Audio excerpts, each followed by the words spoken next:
Hi అండి. నమస్తే. తెలుగు నవలా శ్రోతలకు లక్ష్మీ కథల ప్రపంచానికి స్వాగతం. డి కామేశ్వరి గారు రచించిన చీకటి పొద్దున వెలుగురేఖ అనే నవలను వింటున్నాం కదండి. ఈరోజు ఈ వీడియోలో మనం పార్ట్ 10 వినేద్దామండి. మమ్మల్ని ఇద్దరిని చూస్తూ అమ్మ ఏడ్చింది. కళ్యాణి, ఆనంద్, మీ ఇద్దరి బ్రతుకులో ఇలా బండలు కావడానికి మేమే కారణం. దానికి ఇష్టం లేని పెళ్లి చేసి దాని గొంతు కోసాము. మా ముచ్చటికి దాని జీవితాన్ని బలిపెట్టాము.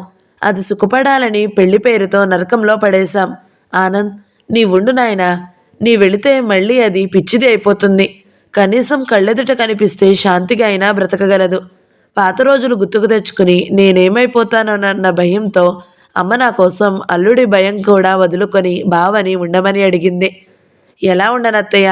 ఆయన అలా కళ్యాణిని మాటలతో హింసిస్తుంటే నేను వింటూ ఊరుకోలేను.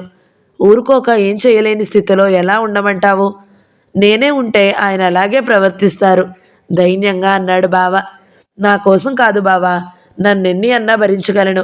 చూసే దిక్కులేక నా అనేవాళ్ళు లేక ఒంటరిగా నీవి స్థితిలో ఉన్నప్పుడు వెళ్ళిపోతే నేనిక్కడ ప్రశాంతంగా ఎలా ఉంటాను బావా? ఆయన నన్నేమన్నా నేను లెక్క చెయ్యను. ఇంతకంటే ఆయన నన్నేం చేస్తారు? ఉండరా నాయన, ఈ స్థితిలో చూసే దిక్కు లేకుండా వెళ్ళి ఏం చేస్తావు? అమ్మ కూడా ఉండమనే అంది. కానీ అత్తయ్య, ఆయన మళ్ళీ ఏమంటారో అంటే అనని, నీ ఊరుకో మాట్లాడకుండా నిర్లక్ష్యంగా అన్నాను. అనవలసినవన్నీ అన్నాడు కదా, ఇంకేముంది అనడానికి? కాస్త కోలుకున్నాక వెళ్ళిపోదు గానిలే. నేను చెబుతాను అతనితో. నా ఇంట్లో నిన్ను పెట్టుకోవడానికి అతని అధికారం ఏమిటి? అమ్మ నిబ్బరంగా అంది. అమ్మ అలా మాట్లాడడం నాకు చాలా ఆశ్చర్యంగా ఆనందంగా అనిపించింది. బహుశా అమ్మ నా బాధ, అల్లుడి ప్రవర్తన అన్నీ చూసి ఈ పెళ్లి చేసి నా జీవితాన్ని నాశనం చేసినందుకు పశ్చాత్తాపపడుతూ నేను చేసిన చిన్న తప్పుని క్షమించని ఆయన కోపాన్ని అసహించుకుంటూ నేనంత క్షమించరాని తప్పు ఏం చేయలేదన్న నమ్మకం కలిగి ఉంటుంది. అమ్మ నేను నచ్చజెప్పి బావని ఉంచేశాము. ఆ రాత్రి నేను నిద్రపోవడానికి గదిలోకి వెళితే ఆయన నా వంక తీక్షణంగా చూశారు. కాసేపు ఊరుకుని, వాడింకా వెళ్ళలేదన్నమాట, వెళ్ళనీయలేదన్నమాట. సరే, నీకెలా బుద్ధి చెప్పాలో నాకు తెలుసు అన్నారు. నేనేం మాట్లాడలేదు, అటు చూడలేదు. తలగడలు సర్దుకొని అటు తిరిగి పడుకున్నాను. ఏం పాపం, బావగారి సేవలు చేస్తూ అక్కడే పడుకోవాల్సింది. అర్ధరాత్రి అవసరం ఉంటుందేమో. వెళ్ళు వెళ్ళు, అక్కడ పడుకో అన్నారు వ్యంగ్యంగా. ఆయన ధోరణికి ఎదురు తిరిగి జవాబు కూడా చెప్పాలనిపించనంత ఏహ్యత పుట్టింది. మాటకి మాట జవాబు చెబుతుంటే ఆయన మరింత రెచ్చిపోతారు. ఆయన నోటికి హద్దు పద్దు ఉండదని నాకు అర్థమయ్యి మౌనం వహించడమే మంచిదని నిర్ణయించుకున్నాను. ఇక్కడెందుకు పడుకోవడం? మన మధ్య ఇంకా భార్యాభర్తల సంబంధం ఏమన్నా మిగిలిందా ఏమిటి? పోయి గదిలో నుంచి. విడిపోయే వాళ్ళకి ఈ గదులు కూడా ఎందుకు? I hate you like anything. ఇక్కడి నుంచి వెళ్ళు కక్షగా అన్నారు. అప్పటికే నేను మాట్లాడలేదు. నా మౌనం ఆయన్ని మరింత రెచ్చగొట్టింది. నీకే చెబుతున్నాను, చేసిందంతా చేస్తూ మాట్లాడకుండా ఊరుకుంటే పోతుందనుకున్నావా? ఆయనకి నన్ను రెచ్చగొట్టి నేను జవాబిస్తుంటే నేను చేసిన తప్పును వేలెత్తి చూపిస్తూ ఆయన ఆధిక్యతని కాపాడుకోవడం కావాలి. కానీ నేను అలా మౌనం వహించి ఆయన్ని లెక్క చేయకుండా విడిపోవడం కాదు, ఉండిపోవడం కాదు. నిజంగా నా పట్ల అంతా వైముఖ్యత ఉన్న మనిషి నా అంతటా నేనే విడిపోవాలని కోరుకున్నప్పుడు సులువుగా నన్ను తప్పించుకోవచ్చు. నిజంగా నేను ఆయన్ని మోసం చేస్తున్నానని ఆయన నమ్మితే నాలాంటి భార్య ఆయన విడిచిపెట్టాలనే కోరుకుంటారు. తన భార్య నిజంగానే ప్రేమ వ్యవహారం నడుపుతుందని తెలుసుంటే ఏ భర్త సహించడు. అలాంటి భార్యతో పొందు కావాలని కోరాడు. ఎంత పరువు ప్రతిష్ట ఆలోచించినా పిల్లల కోసమన్నా తెలిసి భార్య ప్రేమ వ్యవహారం ఆమోదించలేడు. నేను ఇలా ఇన్నిసార్లు విడిపోదామన్నా బింకంగా విడిపో అంటున్నారే కానీ విడిపోవడం అన్నది ఆయనకి ఇష్టం లేదన్నది నాకు అర్థమవుతుంది. నేను ఇంత ఖచ్చితంగా చెబుతున్నా ఆయన గట్టిగా ఇప్పటి వరకు విడిపోదామని అనలేదు. నన్ను రెచ్చగొడుతూ సాధిస్తూ మాటలతో హింసిస్తున్నారు. ఇంట్లో ఈ గొడవంతా సహిస్తున్నారు. కానీ విడిపోవాలన్న ఆలోచన ఆయనకి లేదు. కారణం ఏమైతేనేం, కానీ నన్ను వదులుకోవడం ఆయనకి ఇష్టం లేదు. నేను ఇలా బెదిరించి మాట్లాడుతుంటే ఆయన తగ్గినట్లు కనబడడం ఇష్టం లేక భర్తగా తన ఆధిక్యతని నిలుపుకోవడానికి మాత్రం ఇలా సూటిపోటి మాటలతో నన్ను హింసిస్తున్నారన్న సంగతి నాకు అర్థమయ్యింది. ఆయన ఏమన్నా నేను జవాబియ్యలేదు. మనసులు కలవనప్పుడు మాటలతో ఆ మనసులని మరింత నొప్పించుకుంటూ కాపురం చేయడం కంటే విడిపోవడం మంచిదన్న నిర్ణయం మరింత దృఢపడింది నాలో. ఉన్నన్ని రోజులు అసహ్యంగా సంస్కారం మరిచి నలుగురు చెప్పుకునేటట్టు ప్రవర్తించడం నాకు ఇష్టం లేదు. ఆయన ధోరణేమో అర్థం కాలేదు. ఏం చేస్తారంటారు? ఎలా బుద్ధి చెప్తారంటారు? విడాకులు ఇయ్యడానికి ఇష్టపడకుండా అల్లరి పెడతారా? పిల్లల్ని నాకు అప్పచెప్పకుండా ఏడిపిస్తారా? రకరకాల ఆలోచనలతో ఎప్పటికో నిద్రపోయాను. తరువాత 3 రోజులు అతి ప్రశాంతంగా గడిచాయి. తుఫాను ముందు ప్రశాంతత అని ఊహించలేదు నేను. ఆ 3 రోజుల్లో ఆయన బావ ప్రసక్తి ఎత్తలేదు. బావ ఇంట్లో ఇంకా ఉండడం చూసి మళ్ళీ ఏమంటారోనని భయపడి అమ్మ నేను ఆయన ఆ విషయం చూసి చూడనట్లు ఊరుకోవడంతో ఆశ్చర్యంతో పాటు తేలిగ్గా ఊపిరి తీసుకుని సంతోషించాము. చెప్పి లాభం లేదని ఊరుకున్నారో, అమ్మ కూడా నా తరపున మాట్లాడడం ఆ ఇల్లు మా ఇల్లు అని చెప్పడం వల్ల ఊరుకున్నారో అని అనుకున్నాము. బావ కూడా ఆశ్చర్యపోయాడు. ఏం గొడవ లేనందుకు ఆనందించాడు. ముగ్గురం నిశ్చింతగా నిట్టూర్చాము. ఆ సంతోషం మరి 3 రోజుల్లోపే పోయింది. ఆ 3 రోజులు ఆయన నర్సింగ్ హోమ్కి కూడా రాలేదు. మొదటి రోజు మామూలుగా తయారై బయటికి వెళ్ళిపోయారు. రోజు నర్సింగ్ హోమ్కి నాకంటే ముందు వెళతారు గనక అదే అనుకున్నాను. కానీ నేను ఆసుపత్రికి వెళ్ళేసరికి ఆయన రాలేదని తెలిసి ఆశ్చర్యపోయాను. ఆ రోజంతా రాకపోతే కాస్త కంగారు పడిన మాట నిజమే. ఎక్కడికి, ఏం పని మీద వెళ్ళారోనని సరిపెట్టుకున్నాను. నిన్న ఆయన బెదిరించడానికి ఏవేవో అన్నవి గుర్తుకు వచ్చి ఏం చేస్తున్నారు చెప్పమా అని అనుకున్నాను. అమ్మ కూడా కాస్త గాబరా పడింది. రోజంతా కబురు లేకుండా వెళ్ళిపోయారని, రాత్రి కూడా ఇంటికి రాలేదు. అర్ధరాత్రి ఎప్పుడో వచ్చారు. కింద పడుకునే అమ్మ తలుపు తీసి ఎక్కడికి వెళ్ళావు నాయనా అందట. ఏం, నేనెక్కడికి వెళ్ళానో ఏం చేశానో మీ అందరికీ సంజాషీలు ఇయ్యాలా ఏమిటి? మొగుణ్ణి నా ఇష్టం అన్నారట. ఆయన నడక, ఆయన కళ్ళు, ఆయన మాట అవి చూసి ఆశ్చర్యపడిందట అమ్మ. మంచి నిద్రలో ఉన్న నాకు ఆయన రాక తెలియలేదు. ఉదయం లేచాక అమ్మ ఈ సంగతి చెప్పి అతను తాగి వచ్చినట్టున్నాడే, గుప్పున వాసన కొట్టింది. మాట మామూలుగా లేదు అంది. నన్ను సాధించే ప్రయత్నానికి ఇది మొదటి మెట్టు కాబోలు అనుకున్నాను మనసులో. అమ్మ దగ్గర ఏమనకుండా ఊరుకున్నాను. ఆయన తోటి ఏమీ అనలేదు. 2వ రోజు, 3వ రోజు ఇదే వరుస. ఆసుపత్రికి కూడా రాకుండా రోజంతా ఎక్కడెక్కడో తిరుగుతున్నారని, రాత్రిళ్ళు తాగి వస్తున్నారని అర్థమైంది నాకు. అలవాటు లేని తాగుడు ఆరంభించి ఆసుపత్రికి రాకుండా నన్ను శిక్షించాలని ఇలా చేస్తున్నట్టు పూర్తిగా అర్థమైంది. అమ్మ, బావ ఆయన వరుస చూసి భయపడ్డారు. మేము ఏం చేయడమో పాలుపోలేదు. ఆ పరిస్థితిలో నేనేదన్నా అంటే అడిగితే ఆ అవకాశం కోసం చూస్తున్న ఆయన నా మీద విరుచుకుపడతారని, నేరం నా మీదే మోపుతారని, తన స్థితికి నేనే కారకురాలినని నిందిస్తారని తెలిసి ఆయనని ఏమడగాలో అర్థం కాలేదు. అలా అని ఆసుపత్రికి కూడా రాకుండా, ఇల్లు పట్టకుండా తిరుగుతుంటే ఎలా ఊరుకోవడం? ఆ 3 రోజుల్లో ఆయన లేక అంతమంది పేషెంట్లని చూసుకోవడానికి ఉక్కిరిబిక్కిరి అయ్యాను. మరో 2 రోజులు చూసి అసలు ఆయన ఉద్దేశం ఏమిటో అడగాలని నిర్ణయించుకున్నాను. చట్టబద్ధంగా విడిపోయే వరకు, ఒకే ఇంట్లో ఉంటున్నంత వరకు ఆయన సంగతి పట్టించుకోకుండా ఎలా ఉండగలను? నా భర్తగా ఉన్నంతకాలం ఆయనకి నాకు మధ్య ఎన్ని కలతలు, మనస్పర్ధలు ఉన్నా ఇంటికి వేళ పట్టున రాని మనిషి గురించి ఆందోళన పడకుండా ఎలా ఉండగలం? అమ్మ, బావ ఆయనని అడగమన్నారు కూడా. మరో 2 రోజులు చూసి మాట్లాడదామని ఊరుకున్నాను. మరో 2 రోజులు అగనక్కర్లేకుండానే మర్నాడే జరగాల్సిన భాగోతం జరిగింది. ఆ రోజు రాత్రి 9:30 అయ్యింది.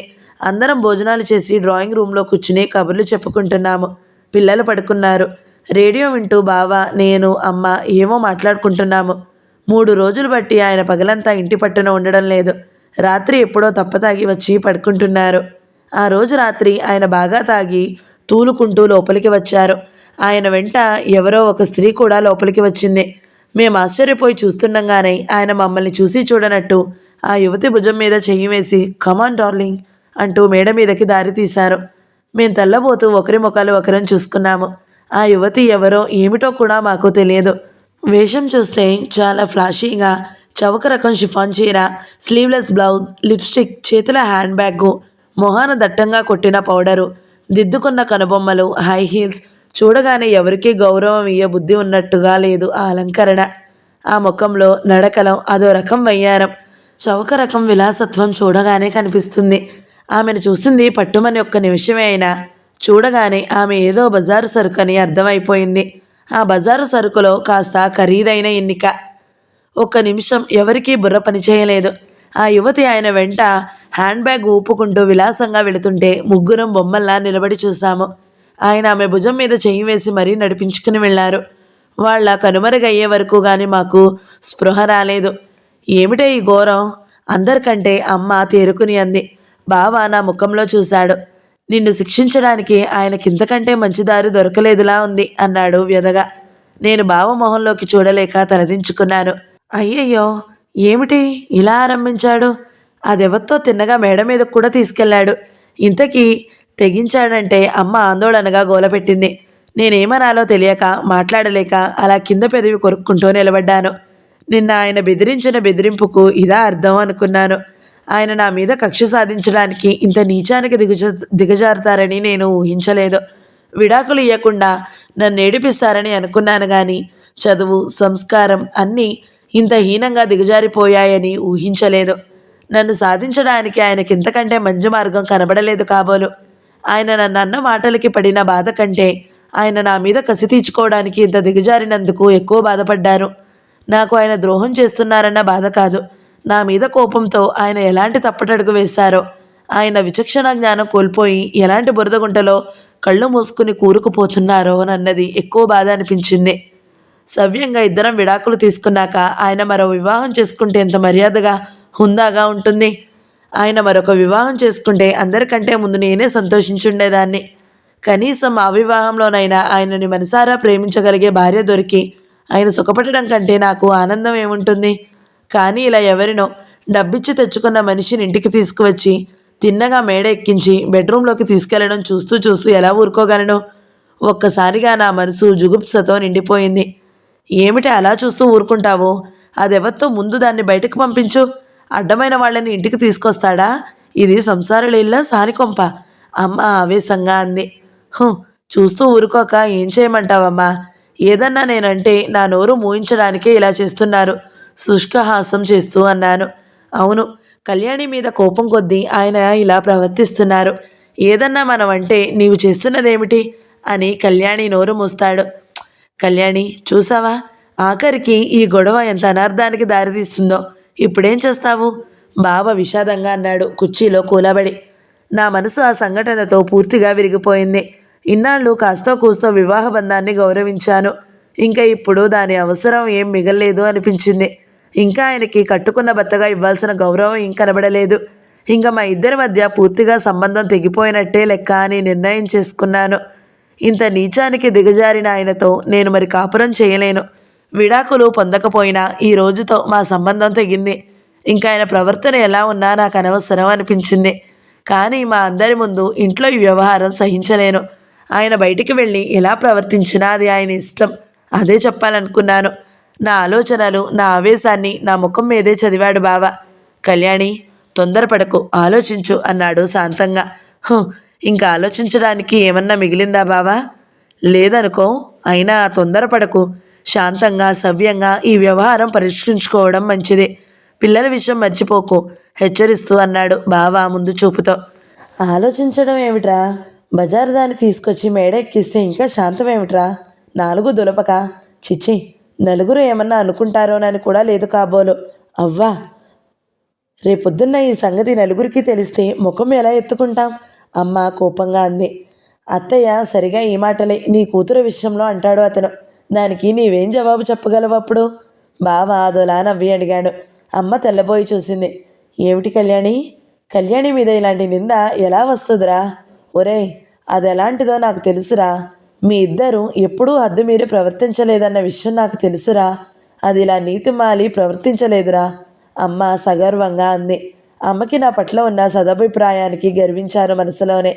నిజానికి బావా నేను ఒకరి పట్ల ఒకరికి ఎంత ప్రేమాభిమానాలు ఉన్నా, ఎన్ని అవకాశాలు ఉన్నా అప్పటి వరకు హద్దు మీరి నీతి తప్పి ప్రవర్తించలేదన్నది నిజం. అవునత్తయ్య, అది నీకు తెలుసు, మాకు తెలుసు. కానీ ఆయనకి తెలియదుగా. తెలిసినా అది ఒప్పుకోరు కదా. బావా, ఏం చేద్దామంటావు చెప్పు? నీవెలా చెబితే అలా చేస్తాను, ఆలోచించి చెప్పు అన్నాను. బావ స్థిరంగా ఆలోచించగలడని, ముందు చూపుతో చెప్తాడని నాకు నమ్మకం ఉంది. బావ కాసేపు మాట్లాడలేదు. ఏం చెప్పను కళ్యాణి, ఆమెను వెంటనే ఇంట్లో నుంచి పంపించడం ఏం కష్టం కాదు. కానీ ఆ మనిషి ముందు నీవు అభిమానపడాలి. ఇప్పుడు ఊరుకోవడమే మంచిదని నాకు అనిపిస్తుంది కళ్యాణి. ఆ మనిషిని వెళ్ళని ముందు, తర్వాత ఆయన నీవు మాట్లాడుకోవడం మంచిది అన్నాడు బావ. నాకు అదే మంచిదనిపించింది. ఆ మనిషి ముందు వెళ్ళి నుంచుని మాట్లాడడం అంటేనే నాకు అదోలా అనిపించింది. నేను ఏదన్నా అంటే దానికోసమే చూస్తూ నన్ను అనరాని మాటలు అంటారు. ఇదంతా ఎలా సహించగలను? సరే, రేపు మాట్లాడతాను. ఇంకా ఏదో ఒకటి ఖచ్చితంగా తేల్చుకునే సమయం వచ్చింది. ఇంకా మా ఇద్దరికి ఈ రోజు నుండి ఏ సంబంధం లేదు. ఆయన మీద నాకేదన్నా గౌరవం మిగిలితే అది పిల్లల తండ్రి అని మాత్రమే గౌరవించాలి. ఇంకా ఇంట్లోనే మేమిద్దరం ఉండడం అన్నది అసంభవం. కోర్టు ద్వారా విడిపోయే వరకు కూడా నేను ఉండలేను, చాలా ఆవేశంగా అన్నాను. అమ్మ కళ్ళు ఒత్తుకుంది. ఏమిటో నీ జాతకం ముందు నుంచి ఒక్కలాగానే ఉంది. ఇష్టం లేని పెళ్ళి అయింది. పోనీ ఏదో అందరి ఆడాళ్లలాగా ఆ కాపురంలో ఇమిడిపోయి సంసారం చేసుకుంటావంటే అది లేకుండా ఈ విడాకులేమిటి? అమ్మ వృద్ధమైన కంఠంతో అంది. బావ నేరస్తుడిలా తలదించుకున్నాడు. అత్తయ్య, అన్నిటికీ నేనే మూల కారణం కదూ. కళ్యాణి బ్రతుకు ఇలా అవ్వడానికి నేనే కారణం. వెళ్ళిపోయిన వాడిని మళ్ళీ వచ్చి కళ్యాణికి ఎందుకు కనబడాలి? ఇదంతా నా వల్లే జరిగింది. నన్ను క్షమించత్తయ్య. కళ్యాణి, ఇప్పటికన్నా నన్ను వెళ్ళనీయవా? బాధగా అన్నాడు. బావా, నీవు కారణం అనుకుని నీవు బాధపడడం అనవసరం. ఈ పెళ్ళి, ఈ కాపురం ఏది నా ప్రమేయం, నా ఇష్టం లేకుండానే జరిగాయి. నీవు వచ్చాక మనసులేని కాపురం చేస్తూ ఆయన్ని ప్రేమించకుండానే ఆయనతో కాపురం చేయడంలో ఎంత ఆత్మవంచన ఉందో అర్థమయ్యింది. మనసు మరొకరి మీద ఉండి శరీరం ఆయనకిస్తూ నాకు నేను ఎంత ద్రోహం చేసుకుంటున్నానో, ఆయనకెంత ద్రోహం చేస్తున్నానో అర్థమయ్యి అలాంటి కాపురం నుంచి స్వేచ్ఛ పొందాలన్న ఆలోచనకి ధైర్యాన్ని ఇచ్చావు. అంతే, అంతకన్నా నీవు చేసిన నేరం ఏమీ లేదు. ఇంత ఎలాగో జరిగాక ఇంకా నేను ఆయనకి భయపడి నిన్ను దూరం చేసుకోవడం అనవసరం. ఇప్పటి వరకు మా మధ్య ఏమున్నా లేకపోయినా వివాహ బంధం ఉండేది. ఇంకా ఇప్పుడు అది లేదు కనుక ఇప్పుడు నిన్ను రంగారావు భార్యగా కాక కళ్యాణిగా ఇంట్లో ఉంచుకునే అధికారం నాకు పూర్తిగా ఉంది. ఇది నా ఇల్లు. నా ఇష్టాన్ని ఎవరూ వ్యతిరేకించలేదు. వ్యతిరేకరిస్తే ఊరుకోను. చాలా దృఢ నిశ్చయంతో, చాలా ఆవేశంతో అన్నాను. అమ్మ కాసేపు ఊరుకునే, అయితే దాన్ని ఎవరితోనో మేడ మీదకి తీసుకెళ్తే ఇలా ఈ రాత్రంతా ఊరుకోవడమేనా చూస్తూ? ఆ ఏడుపేదో ఎక్కడో ఏడవక ఇంటికే తీసుకొచ్చాడేమిటి కర్మ? ఎక్కడో అయితే నేను ఎలా చూస్తాను? ఇదంతా ఆయన ఎవరి కోసం చేస్తున్నారు? నేను చూడాలనేగా. కానీ అమ్మ, బావ అన్నట్టు ఆ మనిషి ముందు ఏదన్నా అంటే అవమానపడాల్సింది నేనేగా. రేపు చూద్దాం అన్నాను. ఆ రాత్రి కిందనే అమ్మ గదిలో పడుకున్నాను. మర్నాడు ఆయనతో ఏం మాట్లాడాలో కోర్టుకు ఎక్కనవసరం లేకుండానే ఆయన విడిపోవడానికి ఒప్పుకుంటారా? ఒప్పుకోకపోతే కోర్టుకు ఎక్కాలా? ఎక్కేంత వరకు ఆయన నేను కలిసి ఉండాలా? ఆలోచనలతో సతమతమయ్యి ఎప్పటికో నిద్రపోయాను. కానీ మర్నాడు మేము అనుకున్నది అనుకున్నట్టుగా జరగలేదు. మర్నాడు ఆమె వెళ్లకుండా ఇంట్లోనే ఉంది. మేమందరం అనుకున్నట్టు ఆమె వెళ్ళిపోకుండా ఇంకా ఇంట్లోనే ఉండడంతో ఏం చేయాలో అర్థం కాలేదు. ఉదయం కాఫీలు, టిఫిన్లు వంటవాడిని పిలిచి పైకి తెప్పించుకున్నారాయన. మేడ మీద నుంచి ఇద్దరి మాటలు గట్టిగానే వినిపిస్తున్నాయి. కాఫీలని తీసుకువెళ్ళిన వాడి ముఖంలో ఆశ్చర్యం, ప్రశ్నార్థకాలు చూసి చూడనట్టే తప్పించుకోవాల్సి వచ్చింది. ఇంట్లో పనివాళ్ల ముందు తల వంచుకోవాల్సిన పరిస్థితికి కోపం వచ్చింది. బావా, నేను, అమ్మ ముగ్గురం ఏం చేయాలో తోచనట్టు ఊరుకున్నాము. యాంత్రికంగా మా దినచర్యలు చేసుకున్నాము. ఆసుపత్రికి వెళ్ళడానికి తయారవ్వాలంటే నా బట్టలన్నీ మేడ మీద ఉన్నాయి. ఆ గదిలోకి వెళ్ళాలంటే నా మనసు అంగీకరించలేదు. వాళ్ళిద్దరి ఎదుట పడాలంటేనే అసహ్యం అనిపించింది. అడగవేం అంటుంది అమ్మ. ఆయనతో ఆ మనిషి ఉండగా నాకు మాట్లాడాలనిపించడం లేదు. అదే అమ్మతో చెప్పాను. ఆ పూటకి అమ్మ చీర కట్టుకుని మామూలుగా ఆసుపత్రికి వెళ్ళిపోయాను. ఆసుపత్రిలో పని మీద మనసు నిలవక ఉండలేక రోజు కంటే బాగా ముందే ఇల్లు చేరాను. మేడ మీద నుంచి నవ్వులు, మాటలు, గ్లాసుల చప్పుళ్ళు అన్నీ వింటూనే అమ్మ, బావ కింద హాల్లో కూర్చున్నారు. నే రాగానే అమ్మ చాలా ఆవేశంగా, ఆ మనిషి నీ చీర కూడా కట్టబెట్టాడే, ఇంకా చూస్తూ ఊరుకుంటావా? నీవడుగుతావా? నన్నెళ్ళి ముందు దాన్ని ఇంట్లో నుంచి గెంటమంటావా అంటూ కోపంగా మాట్లాడింది. నా ఇంట్లో నా చీర కట్టుకోవడానికి ఇచ్చిన ఆయన ధైర్యానికి విస్తుపోయాను. పదవే, రా, ఇంకా ఊరుకుంటే లాభం లేదు అంది అమ్మ. నేను బావ వంక చూశాను. ఇందాకటి నుంచి అత్తయ్య ఆవేశపడుతుంటే నీ వచ్చే వరకు ఆగమన్నాను అన్నాడు. ఏం చేయమంటావు బావా? అడగనా వెళ్ళి అడిగాను. ముందు ఆ మనిషిని పంపించే విధం చూడు, తరువాత ఇద్దరూ మాట్లాడవచ్చు అన్నాడు బావ. నాకెందుకో కాళ్ళు వణికాయి. ఆయనతో ముఖాముఖి తలపడడం అనుకున్నంత సులువు కాదనిపించి భయపడ్డాను. కానీ తప్పదు కదా. నేను మేడ ఎక్కబోతుంటే వాళ్ళిద్దరూ కిందకి రావడానికి దిగి వస్తున్నారు.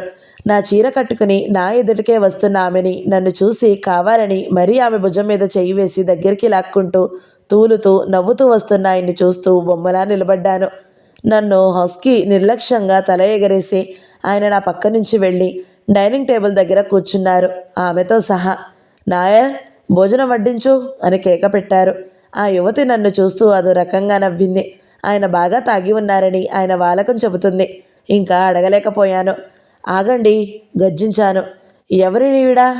ఎవరినో తీసుకువచ్చి నా చీర కట్టబెట్టి నా మంచం మీద పడుకోబెట్టి నా ఇంట్లో భోజనం పెట్టించడానికి మీకెవరిచ్చారు అధికారం? మర్యాదగా ముందు ఆమెను బయటకు పంపించండి. కోపంతో వణికిపోతూ గుమ్మం వైపు చూపించాను. ఆయన నా వంక హేళనగా నిర్లక్ష్యంగా ఓ నవ్వు విసిరి, నాయర్, అన్నం తీసుకురా మళ్ళీ కేక పెట్టారు. నేనక్కడ లేనట్టే, నా మాట విననట్టే ఆ నిర్లక్ష్యానికి ఒళ్ళు మండింది. వీల్లేదు, ముందు ఆమెను బయటకు పంపించండి. అడ్డమైన వాళ్ళని తీసుకువచ్చి భోజనం పెట్టించడానికి ఇదేం ధర్మసత్రం కాదు. రావ్, ఆ మనిషి కోపంగా ఉక్రోషంగా నా వంక చూస్తూ ఆయన చెయ్యి పట్టుకుంది, కంప్లైంట్ చేస్తున్నట్టు. నీ ఊరుకో డియర్ అంటూ ఆమె చెయ్యి నిమిరి ఆయన నా వంక తిరిగి, అడ్డమైన వాళ్ళని తీసుకొచ్చి ఇంట్లో రోజుల తరబడి ఉంచుకోవడానికి నీకేం అధికారం ఉందో ఆ అధికారంతోనే నా ఇష్టం వచ్చిన వాళ్ళని తెచ్చుకునే హక్కు నాకుంది. క్రూరంగా చూస్తూ కసిగా హేళనగా అన్నారు. ఏమిటి, బావకి ఈ బజారు మనిషికి పోలిక? కోపంతో అంతకంటే మాట్లాడలేకపోయాను. నీకు నీ బావ ఎలా ప్రియుడో నాకీమె అలా ప్రేయసి. నీకెవరిష్టమో వాళ్ళతో ఉండు, నాకెవరు కావాలో చూసుకోవడం అది నా ఇష్టం. మై డియర్ వైఫ్, నీ దారికి నేను అడ్డురాను, నా దారికి నీవు అడ్డును రాకు, ఓకే? నీతి నియమాలు ఆడవాళ్ళకి అక్కర్లేనప్పుడు మగాణ్ణి నాకెందుకు చెప్పు? వ్యంగ్యంగా నవ్వారు. మీ వ్యంగ్యాలు విసుర్లు ఆపండి. మీరు నీతి నియమాలు అక్కర్లేదనుకుంటే అది మీ ఇష్టం. మీరు బయట ఏం చేసినా నాకు అనవసరం. నా ఇంట్లో మాత్రం మీరెవరినో తీసుకువచ్చి పెట్టి ఆటలాడడానికి మాత్రం వీలు లేదు. ముందు ఆమెను బయటకు పంపించండి, తర్వాత మనం ఏం చేయాల్సింది ఆలోచిద్దాం కఠినంగా అన్నాను. ముందు నీ ప్రియుడిని బయటకు పంపు, అప్పుడు నా ప్రియురాలు వెళ్తుంది ఎకసకంగా అన్నారు.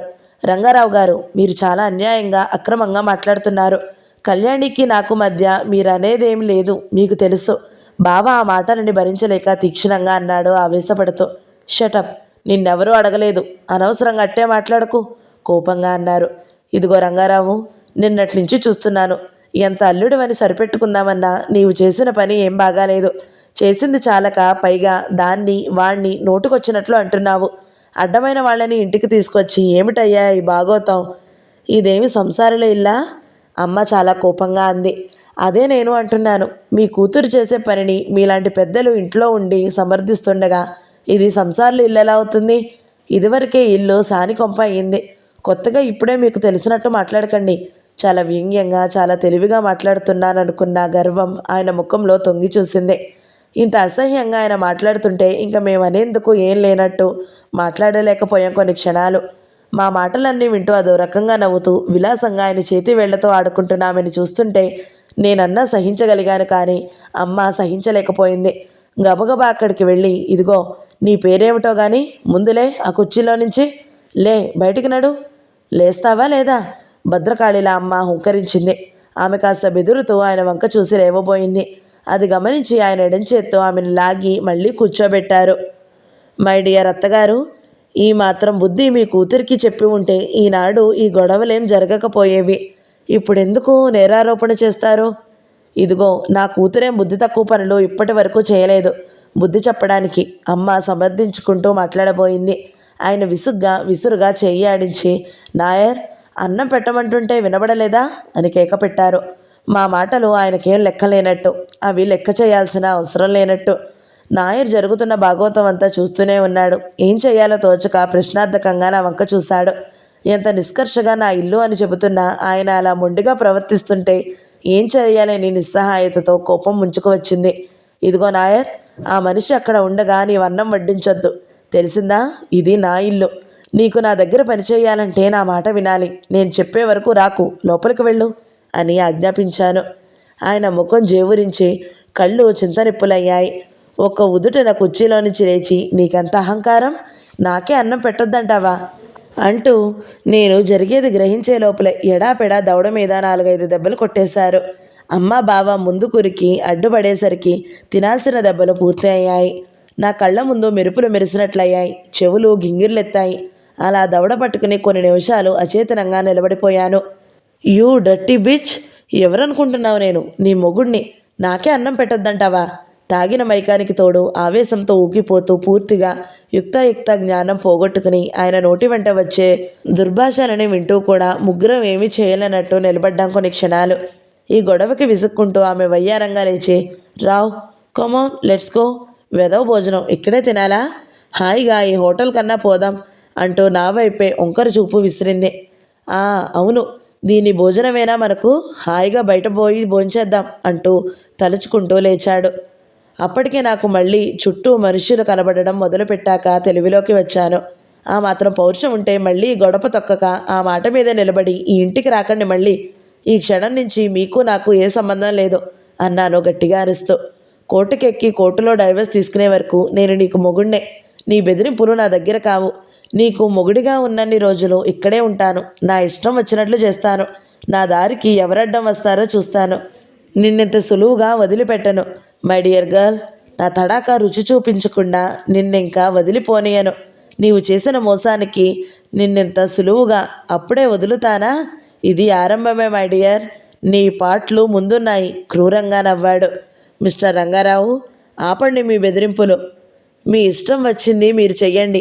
ఇన్నాళ్ళు పెళ్లి చేసుకున్న నేరానికి మీతో కాపురం చేశాను. వివాహ బంధాన్ని గౌరవించి మీకు గౌరవం ఇచ్చాను. నా పిల్లల తండ్రిగా గౌరవించి ఇదంతా సహించాను. ఇంకా మీరు నా భర్త కాదు, నేను మీ భార్యని కాను.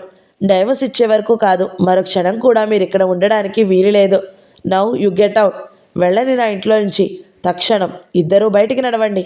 ముందు బయటికి వెళ్ళి నీ ఇష్టం వచ్చినట్లు బెదిరిద్దు గాని. కదలండి. కళ్యాణి, బావా హెచ్చరికగా పిలిచాడు. నీ ఊరుకో బావా. దేనికన్నా ఓ హద్దు ఉంటూ ఉంటుంది. ఆ హద్దు ఈ రోజుతో దాటింది. ఇంకెవరి బెదిరింపులు నన్నేం చేయలేవు. ఈ క్షణం నుంచి నేను స్వతంత్రురాలిని. నన్నెవరూ ఏం చేయలేరు. నా ఇష్టం వచ్చినట్లు చేస్తాను. నా దారికి ఎవరడ్డం వస్తారో చూస్తాను. ఆవేశంలో ఊగిపోతూ అరిచాను. వెళ్ళండి. ఇంకా నిల్చున్నారెందుకు? మళ్ళీ ఆయన వంక తిరిగి గుమ్మం చూపిస్తూ అన్నాను. వెళ్ళకపోతే ఏం చేస్తావు? ఎంతో నిర్లక్ష్యంగా అడిగారు. మర్యాద దక్కించుకోకపోతే దానికి నేను బాధ్యురాలిని కాను, కటువుగా అన్నాను. అంటే గింటేస్తావా అన్నమాటే నేను నిర్లక్ష్యంగా అన్నాను. ఆ మాట వింటూనే ఆయన మెరుపులా టేబుల్ మీద ఉన్న మంచినీళ్ళ సీసా తీసి ఒక్క ఉదుటిన నా దగ్గరికి వచ్చి బలంగా నా తల మీద సీసాతో మోదారు. నన్ను గెంటి వాడితో హాయిగా కులుకుదామనుకున్నావా? నీకు అవకాశం ఇస్తాననుకున్నావా? చంపుతాను నిన్ను. నిన్ను చంపి జైలుకి వెళ్తాను కానీ నీ కోరిక నెరవేరనియను. చావు అంటూ ఆ విసిరిన సీసాతో భయంకరంగా నా మీద ఉరికి మరోసారి కొట్టారు. అంతా అరక్షణంలో జరిగిపోయింది. మొదటి దెబ్బకే నేను కెవ్వున నేల కూలాను. చెయ్యి అడ్డు పెట్టుకుని. 2 దెబ్బలకి చేతికి తగిలిన చెయ్యి కోసుకుపోయింది.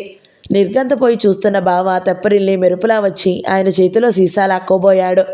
అసలు నీరసంగా ఉన్న బావ ఒంటి చేత్తో ఆయన తాగి నా బలం ముందు నిలబడలేకపోయాడు. ఆయన తోసిన తోపికి దూరం వెళ్ళిపడి మళ్ళీ వెంటనే లేచి ఆయన మీదకి ఉరికాడు ఒంటి చేత్తోనే. అమ్మ భయంతో పిచ్చిదానిలా కేకలు పెట్టింది. నాయర్ పరిగెత్తుకు వచ్చాడు. చూస్తూనే బావ, నాయర్ ఆయన్ని పట్టుకో, ఆ సీసా లాగే అంటూ అరిచాడు. నాయర్ వెనుక నుంచి ఆయన్ని పట్టేసుకున్నాడు. గింజుకుంటున్న ఆయన చేతిలో నుంచి పెనుగులాడి సీసా లాగేశాడు బావ. విరిగిపోయిన ఆ సీసా అంతా చెయ్యి నిండా గీసుకుని బావ చెయ్యి రక్తసిక్తమయ్యింది. వదులు, నన్నొదులు. ఇవాళ దాన్ని చంపందే నేను ఊరుకోను. వదులు నన్ను. ఆయన పిచ్చివాడిలా కేకలు పెడుతూ గింజుకుని వదిలించుకుని మళ్ళీ నా దగ్గరికి వచ్చారు. ఏం చేసేవారు కానీ బావ ముందుకు వచ్చి ఆయన షర్టు గుప్పిటతో బిగించి పట్టుకున్నారు. మిస్టర్ రంగారావు, కళ్యాణి ఒంటి మీద చెయ్యి పడిందో జాగ్రత్త, నీ ఎంత తేలుస్తా. ఇవాళ కళ్యాణి రక్తం చూసినందుకు మరొకరిని అయితే చంపి ఉండేవాణ్ణి. కళ్యాణి భర్తవని, కళ్యాణి పిల్లల తండ్రివని ఆలోచించి ఊరుకున్నాను. బ్రతికిపోయావు. జాగ్రత్త, వెళ్ళు. మళ్ళీ ఎప్పుడన్నా సరే ఆమె ఒంటి మీద చెయ్యేశావో జాగ్రత్త.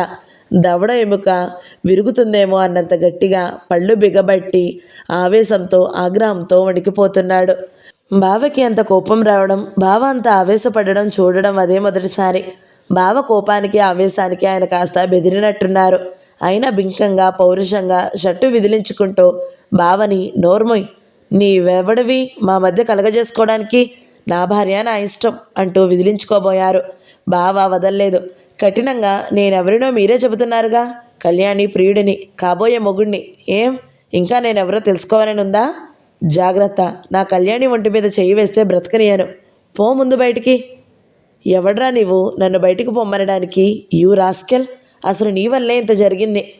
దాన్ని నిన్ను కూడా కలిపి చంపుతాను అంటూ మళ్ళీ ముందుకు వచ్చి నా గొంతు 2 చేతులతో పట్టుకున్నారు.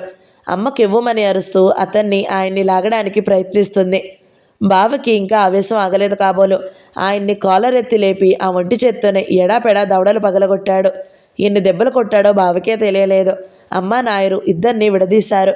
అప్పటికి ఆయన తాగిన మత్తు పూర్తిగా దిగింది కాబోలు. ఎగిరిపడుతున్న గుండెలతో అలా కొన్ని క్షణాలు దిగ్భ్రాంతులైనట్లు ఉండిపోయారు. నా గాయం నుంచి రక్తం ప్రవాహంలా కారుతుంది. ఎడం చేయి నొక్కుపట్టి నెమ్మదిగా లేచాను. అమ్మ వచ్చి నన్ను పట్టుకుంది. అయ్యయ్యో ఎంత రక్తమో! అమ్మో ఎలా కోసుకుపోయిందో! ఎంత పని చేశావయ్యా! అమ్మ గోలబెడుతూ అంది. తల మీద నుంచి నుదుటి వరకు సీసా లోతుగా దిగింది. మూపైన గాయమేనని అర్థమైంది నాకు. నాకు కలిగిన శరీర బాధ కంటే ఆయన ప్రవర్తన, ఆయన మాటలు, బావ ఆయన కొట్టుకోవడం, ఈ చదువులు సంస్కారాలు అన్నీ మరిచి మేము అలగా జాతి వాళ్ళకంటే చాలా హీనంగా పనివాళ్ల ముందు ఎంత దిగజారి ప్రవర్తించామో రేపొద్దున్న మా పరువు నడివీధికి ఎలా ఎక్కుతుందో తలుచుకుంటే శరీర బాధ కంటే మనసు అవమానంతో దహించుకుపోయింది. నాయర్ గబగబా మెడిసిన్ చెస్ట్ తెచ్చాడు. ఆయన అలా అందరినీ ఒక క్షణం చేస్తులు దక్కిన వారిలాగా చూస్తూ నిలుచుని తరువాత తలెగరేసి విసురుగా కదిలి మేడ మీదకి దారి తీశారు. అంతవరకు జరుగుతున్నదంతా తెల్లపోతూ భయం భయంగా చూస్తూ నిల్చున్నామని రా అని పిలిచి విసువిసా మేడ మీదకి వెళ్ళిపోయారు. ఆయన విసురు చూస్తే ఇంత జరిగాక ఇంకా అక్కడ ఉండరని వెళ్ళిపోవడానికి తయారవుతారని అర్థమయ్యింది. మేము ముగ్గురం ఒకసారి ముఖాలు చూసుకున్నాము. కళ్యాణి ముందా గాయానికి కట్టుకట్టు అన్నాడు బావ తెప్పరిల్లే. అమ్మ సాయంతో దెబ్బకి డ్రెస్సింగ్ చేసి కట్టుకట్టాను. బావ జరిగిన దానికి బాధపడుతూనో అలసిపోయో అలా అక్కడున్న సోఫాలో వాలి కళ్ళ మీద చేతులుంచుకున్నాడు. మిట్ట మధ్యాహ్నం అయ్యింది. ఎవరికి తిళ్ళు తిప్పలు లేవు. మాట్లాడుకోవడానికి ఇంకేం లేనట్టు మాట్లాడుకోలేనట్టు అలా ముగ్గురం తలా కుర్చీలో కూలబడి వాళ్ళ కిందకి వచ్చి వెళ్ళిపోయే క్షణానికి ఎదురు చూస్తూ కూర్చున్నాము. బావ హఠాత్తుగా కళ్ళు తెరిచి, కళ్యాణి నన్ను క్షమించు, నేను అనవసరంగా చాలా ఆవేశపడినట్లున్నాను. ఆయన మీద చేయి చేసుకోవడం తప్పు కాదు. నాకేం అధికారం ఉంది? ఏమిటో వెర్రి కోపం వచ్చింది సంజాయిషి ఇస్తూ బాధగా అన్నాడు. నీ రక్తం కళ్ళబడగానే ఆవేశం ఆపుకోలేకపోయాను. బాగుంది, దాన్ని చంపేస్తుంటే చూస్తూ ఎలా ఊరుకుంటాం? అతనికి ఒళ్ళుపై తెలియని ఆ పిచ్చి కోపంలో దాన్ని చంపి ఉండేవాడు. నీవు అడ్డుకోకపోతే ఆ దెబ్బలకే కాస్త బెదిరాడు గాని దాన్ని ఎంతు చూసేవాడు లేకపోతే అంది అమ్మ. ఛా, ఆఖరికి నా బ్రతుకు ఎలా తయారైంది? ఎంత అసహ్యంగా తయారైంది గొడవ. చిచ్చి, రేపొద్దున్న నలుగురికి తెలుస్తుంది. ముఖం ఎలా చూపడం? బాధగా గొణికాను. నేను మర్యాదగా కోర్టు ద్వారా విడిపోవడం మంచిదనుకున్నాను. ఈయన ఇదంతా గొడవ చేసి పెట్టి ఇంత ఏహ్యంగా ప్రవర్తిస్తారనుకోలేదు. ఇంకా ఏదో అంటూ చప్పుడికి మేడమెట్ల వైపు తిరిగి కొయ్యబారిపోయాను. ఆయన ఆమె కిందికి దిగి వస్తున్నారు. ఆయన ఒక చేత్తో చిన్న సూట్ కేసు ఉంది. మరో చేతిలో నిద్రపోతున్న రవిని భుజాన వేసుకున్నారు. ఆమె చేతిలో రేఖ ఉంది. పిల్లలిద్దరినీ తీసుకుని కిందకి దిగి వస్తున్న వాళ్ళని చూడగానే నిశ్చేష్టితమైపోయాను. ఒక క్షణం అలా ఉన్నాక తెలివి తెచ్చుకున్నాను. ఆయన ప్లాన్ అర్థమైపోయింది. నేను భయపడినంతా చేస్తున్నారు. పిల్లల్ని నాకు కాకుండా తీసుకువెళ్ళిపోతున్నారు. అంతే. వెర్రిదానిలా లేచి గుమ్మం దాటబోతున్న ఆయన దగ్గరికి పరిగెత్తి పిల్లల్ని తీసుకువెళ్ళడానికి వీల్లేదు, వాళ్ళు నా పిల్లలు, ఇయ్యండి అంటూ రవిని లాక్కోబోయాను. ఆయన విదిలించి తోసేశారు. నేను మళ్ళీ దయచేసి పిల్లల్ని ఇయ్యండి, మీ ఇష్టం వచ్చినట్లు మీరు చేయండి, కానీ పసిపిల్లల్ని మాత్రం వదలండి, పాలు తాగే పసిపిల్లల్ని నా నుంచి విడదీయకండి అంటూ ప్రాధేయపూర్వకంగా ఆమె చేతిలో నుంచి రేఖని అందుకోవాలని ప్రయత్నించాను. ఆ రాక్షసి జలగల రేఖని పట్టుకుంది. ఆయన క్రూరంగా చూసి, వదులు ముందు, నీ పిల్లలు, నీకు పిల్లలు, సంసారం కూడా కావాలా? వీళ్ళు నా పిల్లలు, నా కంఠంలో ప్రాణం ఉండగా వీళ్ళని నీకు దక్కనియను. నా దారికి అడ్డం రాకుండా మర్యాదగా వదులు. ఇది నీ ఇల్లు. నీ ఇంట్లో నీ ప్రియుడితో హాయిగా ఉండి ఇంకా లే, ముందు అడ్డం లే కఠినంగా అన్నారు. లేవను. నా కంఠంలో ప్రాణం ఉండగా నా పిల్లల్ని మీరు ఎలా తీసుకెళ్తారో చూస్తాను. ఆఖరికి ఇంత నీచానికి దిగజారుతారా? పాలు తాగే పసిపిల్లల్ని తల్లి నుంచి విడదీయడానికి సిద్ధపడతారా? నా పిల్లల్ని దూరం చేసి మీ కసి తీర్చుకోవాలనుకుంటున్నారా? ఇయ్యండి, మర్యాదగా వాళ్ళని వదలండి, లేకపోతే పోలీసులను పిలుస్తాను. పిలు. నా పిల్లల్ని నేను తీసుకెళ్లే హక్కుని ఏ పోలీసులు కాదంటారో నేను చూస్తాను. నీ బెదిరింపులు నా దగ్గర కావు. తండ్రిగా నా హక్కులు నాకు తెలుసు, నీవు కాదు. నీ బాబు వచ్చినా ఈ పిల్లల మీద హక్కు నాకు లేదని ఎవరూ అనలేరు గర్వంగా అంటూ కసిగా నవ్వారు. అమ్మా బావ నిస్సహాయంగా బోరమన్నారు. అమ్మా బావ తెల్లబోతూ చూస్తూ నిలుచుని ఉన్నారు. అమ్మ గబగబా ముందుకు వచ్చి, నీకెలా చేతులు వస్తున్నాయి? పసిపిల్లల్ని తల్లి నుంచి తీసుకువెళ్తావా? నీవింత కర్కోటకుడు అని ఎలా అయ్యావు రంగారావు? ఇది నీకేమన్నా న్యాయంగా అనిపిస్తుందా? నీవేమన్నా చెయ్యి, అది నీ జోలికి రాదు. దాని పిల్లల్ని మాత్రం దానికి పసిపిల్లలు తల్లిని వదిలి ఎలా ఉంటారనుకుంటున్నావు? ఎలా పెంచుదామనుకుంటున్నావు? పెంచలేకపోతే ఇంత విషం ఇచ్చి చంపుతాను, కానీ నీకు మాత్రం దక్కనియను. ఆయన కంఠంలో స్థిర నిశ్చయానికి వణికిపోయాను. ఏం చేసి నా పిల్లల్ని రక్షించుకోవాలో అర్థం కాక వెర్రిదాన్నైపోయాను. పిల్లలు నా ప్రాణం, నా పాలు తాగే పిల్లలు. వాళ్ళని చూడకుండా వాళ్ళని వదిలి నేను బ్రతకగలనా? నేను లేకుండా పసిపిల్లలు ఎలా బ్రతుకుతారు? రవికి 3 ఏళ్లు నిండాయి, రేఖకి 2 ఏళ్లు, ఇంకా పసిపిల్లలే. వాళ్ళని వదిలి నేను ఎలా బ్రతుకుతాను? ఏడుపు ముంచుకు వచ్చింది. మీకు నమస్కారం పెడతాను, మీ కక్ష ఈ విధంగా తీర్చుకోకండి. నన్ను చంపండి, నరకండి, కానీ వాళ్ళని నా నుంచి వేరు చేయకండి. 2 చేతులు జోడించి ప్రార్థించాను. ఈ గలాబాకి పిల్లలిద్దరూ లేచిపోయారు. పసిది రేఖ నన్ను చూసి కొత్త ఆమె చేతుల్లో నుంచి గింజుకుని నా వైపు చూస్తూ చేతులు చేస్తూ అమ్మ అని ఏడవడం ఆరంభించింది. రవి తండ్రి చేతుల్లో నుంచి దిగి నా దగ్గరికి రావడానికి గిలగిల్లాడుతున్నాడు. అమ్మా అంటూ, వదలండి వాళ్ళని, ఏడుస్తున్నారు, దయచేసి వాళ్ళని వదలండి, మిమ్మల్ని ప్రార్థిస్తున్నాను. నా తల్లి హృదయం నా పిల్లల ఏడుపుకి గిలగిలా కొట్టుకుంది. వాళ్ళని పొందడానికి నా అభిమానం, పౌరుషం అన్నీ మరిచి చేతులు జోడించి ఆయన ప్రార్థించాను. నా కన్నీళ్లు, ఆ పసివాళ్ల ఏడుపు ఏది ఆయనని కరిగించలేదు. జవాబన్న చెప్పకుండా ముందుకి కదిలిపోతున్న ఆయనని ఏ విధంగా ఆపాలో అర్థం కాలేదు. పిల్లల ఏడుపులకి నా గుండెలు తరుక్కుపోసాగాయి. అమ్మ, బావ ఏం చేయలేక నిస్సహాయంగా నిలబడిపోయారు. ఆయన గడప దాటిపోతున్నారు. చటుక్కున ముందుకు వెళ్ళి ఆయన కాళ్ళు 2 పట్టుకున్నాను. నన్ను క్షమించండి, నన్ను క్షమించి నా పిల్లల్ని నాకు ఇయ్యండి. మీ కాళ్ళు పట్టుకుని ప్రార్థిస్తున్నాను.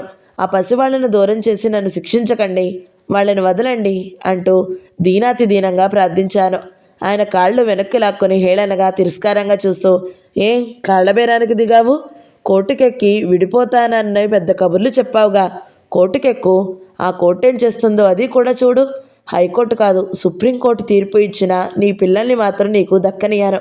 వాళ్ళని చంపనన్నా చంపుతాను కానీ ఏ కోర్టులు తీర్పు ఇచ్చినా నీకు మాత్రం ఇయ్యను. ఈ రంగారావు అంటే ఏమిటో ఇప్పటికన్నా తెలుసుకో. కట్టుకున్న మొగుడిని ఎదిరించడం అంటే ఏమిటో తమాషా రుచి చూపిస్తాను. నన్ను కాదని నీవెలా బ్రతకగలవో నేను చూస్తాను. వెళ్ళు, కోర్టుకెక్కు అంటూ విషపు నవ్వు నవ్వి వెళ్ళిపోసాగారు. నేను నోటంటా మాట రాక అలాగే కింద కూలబడ్డాను. నా పిల్లల్ని, నా పసిపిల్లల్ని అతి నిర్దయంగా నా కళ్ళ ముందే నుంచే తీసుకువెళ్ళిపోతుంటే 9 నెలలు కని మోసి తల్లిని, ఆ పిల్లలు ఏడుస్తూ గిలగిలలాడుతుంటే బలవంతంగా తీసుకెళ్తుంటే చూడలేక అక్కడే అలాగే తెలివి తప్పి పడిపోయాను. ఆయన కొట్టిన బలమైన దెబ్బకి శరీరం తట్టుకోగలిగింది, కానీ ఈ దెబ్బని తట్టుకునే శక్తి మనసుకు లేక మనసు చైతన్యం తప్పింది. నేను మళ్ళీ కళ్ళు విప్పేసరికి ఏమైంది? పిల్లలు లేని ఇల్లు నా మనసులాగానే శూన్యంగా కనిపించింది. తెలివి వస్తూనే పిల్లల కోసం చుట్టూ వెతికాను ఆరాటంగా. అమ్మా, పిల్లలేరి తీసుకెళ్ళిపోయారా అంటూ బోరమన్నాను.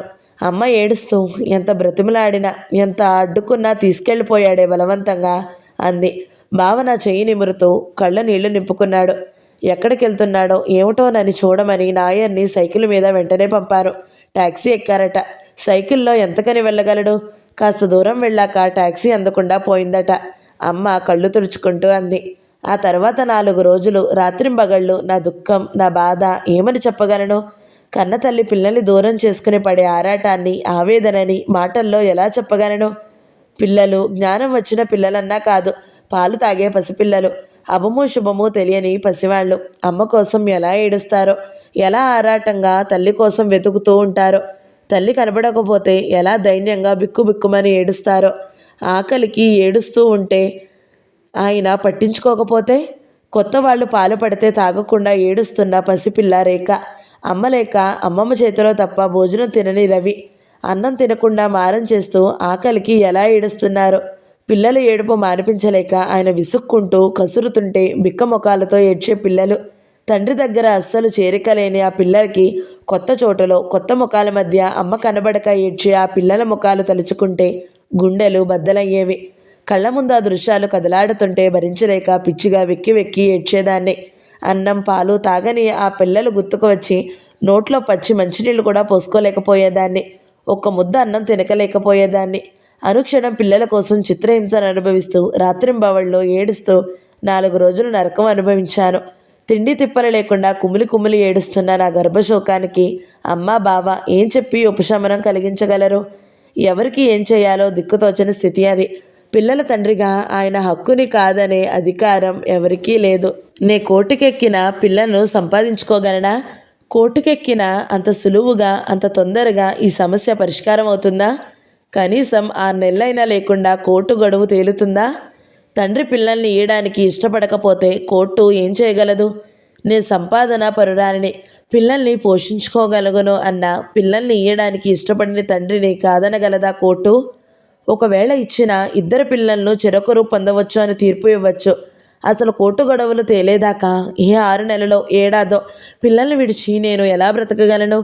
అసలు ఆయన బెదిరించినట్లు కోర్టు ఒప్పుకున్న మూర్ఖంగా ఆయన పిల్లల్ని నాకు ఇయ్యనంటే చంపనైనా చంపుతానని బెదిరించిన ఆయన పసిపిల్లల్ని నా నుంచి బలవంతంగా తీసుకువెళ్ళిన ఆయన మూర్ఖంగా ఆవేశంలో అంత పని చేస్తే, మాట పట్టింపు కోసం నా మీద కక్షతో ఆయన అన్నంత పని చేస్తే నేనేమవుతాను?